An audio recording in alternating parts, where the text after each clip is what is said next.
Fox News alert, we are just now getting word that a Christian pastor sentenced to death in Iran is still alive. The 34-year-old was arrested more than 2 years ago, sentenced to death by hanging for converting from Islam. And then he refused to renounce his Christianity.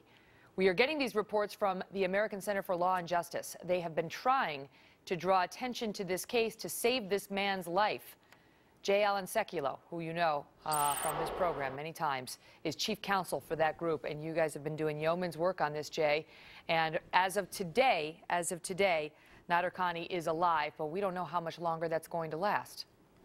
That's right. We got word on that this morning. And let me talk about doing a good job. I want to thank Fox News and you, Megan, and the team at Fox News. So many of the broadcasts have carried this story, and this is the reason this pastor's alive. In fact, last week when we were really aggressively promoting the fact that the execution order, it appeared, had been issued by the Gilan province court.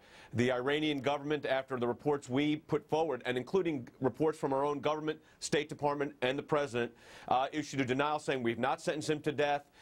We're charging him with crimes as bizarre as being a Zionist spy. But as you know, we have the actual documents from the Iranian court. He was charged, as you said, with apostasy, and that's what his conviction's for. He was charged and convicted of apostasy because of his Christian faith. They've given him 3 chances to recant his faith. In fact, last time they said you don't even have to recant your faith. Just say that Muhammad is the prophet of God. This pastor said, I can't do that. It violates my conscience. And now we're getting global support. Again, the way we're winning this case, I'm calling this media advocacy. We're advocating for him in the media. That's what's keeping Iran at least in line temporarily. The last case that's reported that's had this significance, and this was unfortunate, ended with the actual pastor being hung. This was in the 1990s, early 90s, and the death warrant and the body of the pastor came at the same time. We're trying to avoid that now that we've got not only media but lawyers on the ground, and we're working it globally. But you all have done a great job of keeping this front and center. We appreciate it. Listen, it hasn't been Fox. It's been you guys. You guys have been behind this. But let's get to where we stand now, because we have a situation where our Secretary of State, 89 members of Congress, the European Union, France, Great Britain, Mexico, Germany, they've all condemned Iran for arresting this guy, and they are calling for his quick release. But they are saying that this is turning into a political matter, given the sanctions that we're ramping up on Iran, and that they may use those sanctions as an excuse to end this man's life early and without any negotiation. Jay, I want to ask you to give us the big picture on this, because our viewers may remember it was just last month that we, the Americans, the people, our military, saved 19 Iranians from these pirates. And we saw those pictures. Twice we saved twice, right? So 113, 1-6. Is this the thank you we get? They're gonna execute this guy for being a Christian? That's it? Yeah, that's one of their own. They're trying to turn this into, you bring up a very important point, Megan, they're trying to turn this into a political ploy to deal with the Iranian issue overall, the sanctions, the pressure that's coming now between the Israelis and the Iranians. What we have to do is focus this on the fact that this is a human rights case. The political issues aren't going to go away with or without this pastor. But this pastor's been wrongly convicted, and the Iranian regime has signed on to, although they're not abiding by, UN declarations. They've signed them themselves. They are violating those declarations, including the Universal Declaration of Human Rights, which has a specific protection for religious liberty, including accepting a new faith.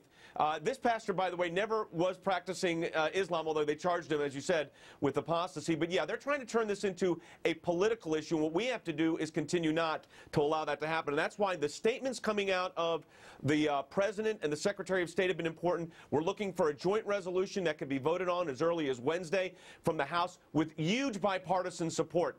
Congressman Ellison has joined others. I mean, you got Democrats and Republicans. So this has got wide bipartisan support. But at the end of the day, you're right. The Iranian regime is trying to turn this as to part of the bargaining chips, if you will, with the sanctions. That's just not right, and we're not going to let that happen. What is Nadarkhani's background?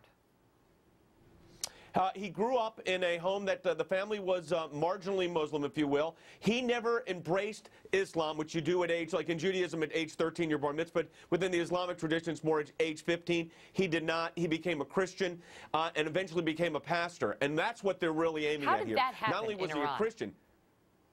You know, there are missionaries that have been there, and there's been Christianity has a long history in Iran, as does Judaism. Pre the Iranian Revolution, there was a vibrant Christian community, there was a vibrant Jewish community. Obviously, that's changed, but there still is a large Christian community there, and frankly, the regime doesn't like that it's growing because it's a radical Islamic regime, and they look at any other religious groups. Why, if it's apostasy just to be a Christian there, to reject Islam, then why aren't they all sentenced to death? Well, here's the unfortunate news. We're talking about Pastor Nadarkhani, but there's literally hundreds, thousands of Christians in jail in Iran for practicing their faith. He's the face you see right now. But Megan, you hit it right on the head. This is an ongoing problem because they view Christianity as a political threat to them, which is not at all, but that's how they view it. And that anything that's a threat to them becomes part of a targeted campaign here targeting execution. But there are thousands of Christians in jail in Iran, and you don't hear about them. Unbelievable. You can go to the ACLJ's website, and they have a daily tweet for Youcef to call attention to this. Thank you so much, Jay. Coming up right here, we have